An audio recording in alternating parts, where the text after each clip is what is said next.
Olá, tenha um excelente e abençoado dia de início de um novo ano, um ano repleto de bênçãos, repleto de oportunidades, repleto de capacitações de Deus novas para que possamos fazer um ano excelente, um ano abençoado. Que bom que estamos começando o ano juntos para construirmos a nossa vida, nossas decisões, nossas escolhas, baseado nos princípios imutáveis da Palavra de Deus. E nesta manhã eu quero comentar com você sobre o momento que começa o processo de sucessão na liderança de Moisés. Então eu quero falar como é que isso aconteceu e como Deus agiu neste momento.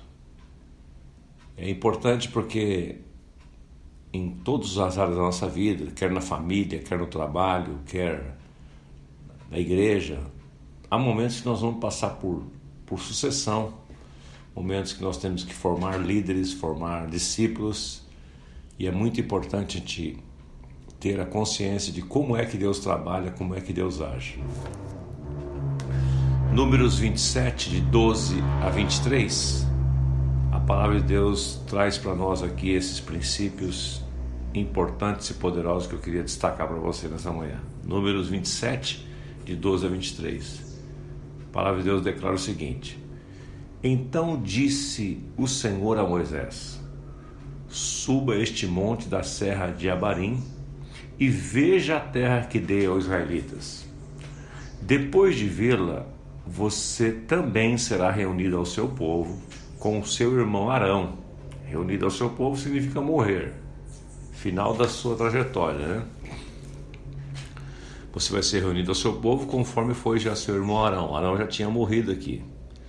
Pois quando a comunidade se rebelou nas águas do deserto de Zim, vocês dois desobedeceram a minha ordem de honrar minha santidade perante eles. Deus lembra o episódio lá que Moisés, ao invés de falar na rocha, bateu na rocha. Isso aconteceu nas águas de Meribá, em Cádiz, no deserto de Zim. Interessante esse trecho, porque veja a reação de Moisés. Deus fala com ele.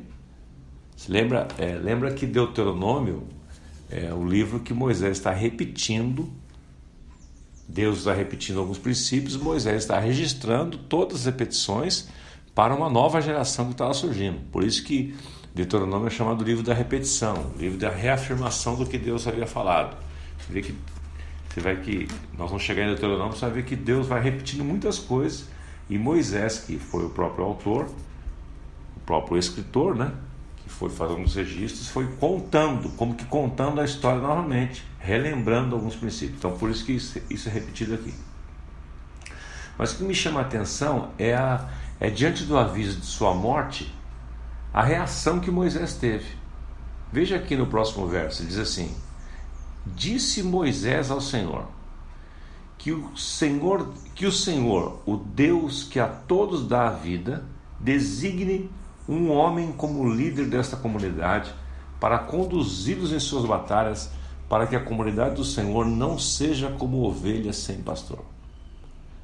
Deus dá notícia para ele: olha, você não vai entrar, você vai ver e não vai entrar, você vai morrer.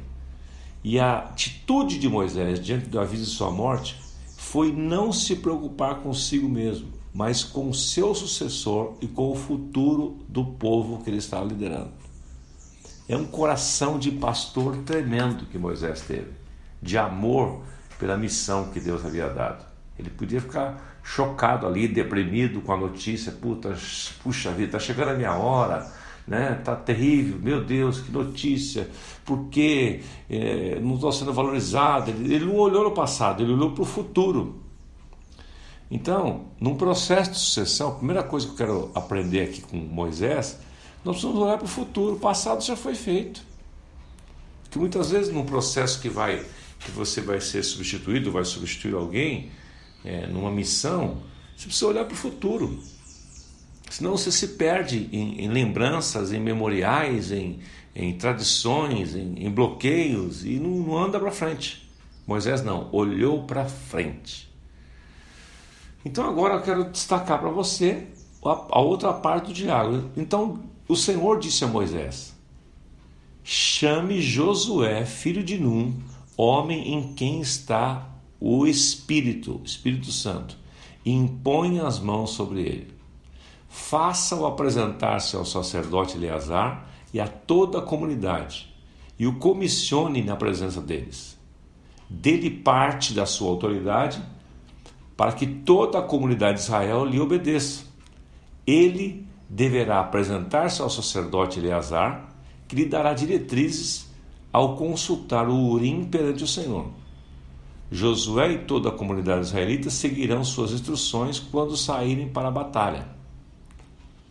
Moisés fez o que o Senhor ordenou, ele obedeceu, por isso que ele teve sucesso também. Chamou Josué e o apresentou ao sacerdote Eleazar e a toda a comunidade. Impôs as mãos sobre ele, Moisés, pôs as mãos sobre ele e o comissionou. Tudo conforme o Senhor tinha dito por meio de Moisés. Então aqui outro detalhe que eu quero destacar para você, é a parceria de Deus neste processo, parceria de Deus com Moisés. Moisés preparou o sucessor e Deus o escolheu.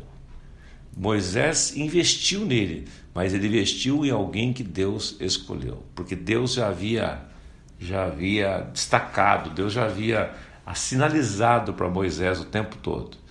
Então nesse momento Deus só cravou: ele será o seu sucessor. Moisés, seu sucessor, será Josué. Então, esta parceria da escolha, um preparando e o outro escolhendo. Outra coisa importante que eu quero destacar aqui, o trabalho em equipe. Deus chama Moisés e destaca ele para que ele trabalhe. Josué trabalha junto com Eleazar. Eleazar aqui foi o sucessor de Arão, filho de Arão, que assumiu as funções sacerdotais. Josué deveria caminhar junto com Eleazar. Josué era o líder civil e militar e Eleazar o líder eclesiástico.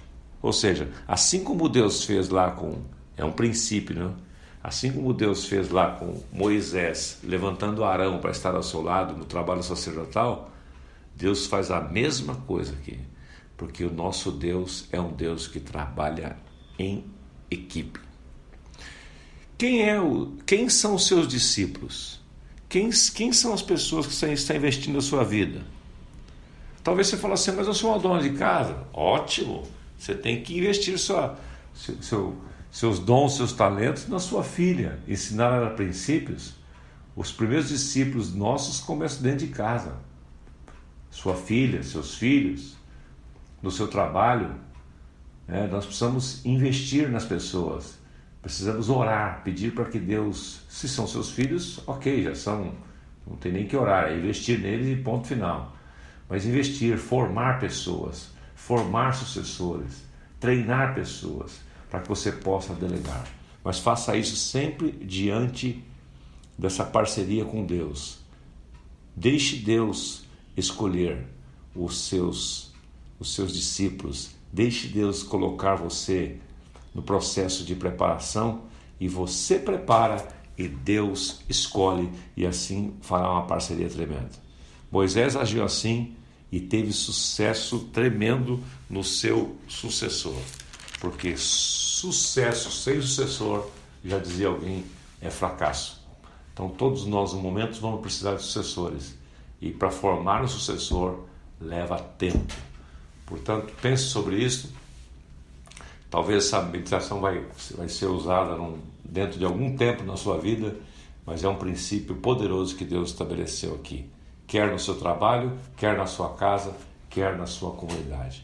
Invista em pessoas, mas peça a direção de Deus, trabalhe em parceria com Deus, para que Ele dirija você em tudo que você for fazer, para gerar discípulos, gerar sucessores no seu trabalho, na sua casa, na sua comunidade. Pai Celestial, que o Teu Espírito Santo nos guie, que o Teu Espírito nos ajude nesta caminhada de formar líderes, de formar pessoas ao nosso lado, quer dentro da nossa casa, quer no nosso trabalho, quer na comunidade que servimos. Que Tu venha nos dar direção, Senhor, mostrar para nós as pessoas certas para investir nos nosso tempo, nossos talentos, nossos tesouros, para gerar sucessores, discípulos que vão dar sequência a todo o chamado que tu tens nos confiado. Eu oro, Pai, na autoridade do nome de Jesus, por todos os meus amigos e minhas amigas, para que eles tenham um dia abençoado e que, diante dos princípios que têm aprendido, que eles façam um dia abençoado, um excelente dia, um excelente ano, na autoridade do nome de Jesus. Eu sou Osmar Mizel Dias, este é o Bênção da Manhã para enriquecer você. Faça um excelente dia e um excelente ano. E até amanhã.